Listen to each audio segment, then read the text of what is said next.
À mon tour de poser une équation, colonisation égale chosification. J'entends la tempête, on me parle de progrès, de réalisation, de maladies guéries, de niveau de vie élevé au-dessus d'eux-mêmes. Moi, je parle de sociétés vidées d'elles-mêmes, de cultures piétinées, d'institutions minées, de terres confisquées, de religions assassinées, de magnificence artistique anéantie, d'extraordinaires possibilités supprimées. On me lance à la tête des faits, des statistiques, des kilométrages de routes, de canaux, de chemins de fer.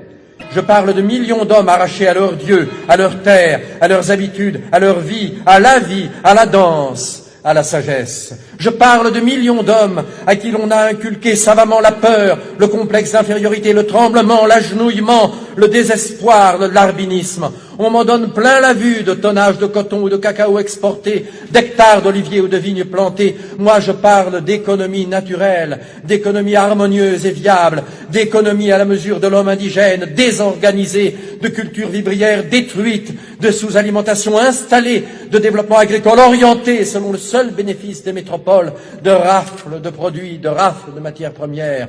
On me targue d'abus supprimés. Moi aussi, je parle d'abus, mais pour dire qu'aux anciens, très réels, on en a superposé d'autres, très détestables. On me parle de tyrans locaux mis à la raison, mais je constate qu'en général, ils font très bon ménage avec les nouveaux, et que de ceux-ci aux anciens et vice-versa, il s'est établi, au détriment des peuples, un circuit de bons services et de complicité. On me parle de civilisation, je parle de prolétarisation et de mystification.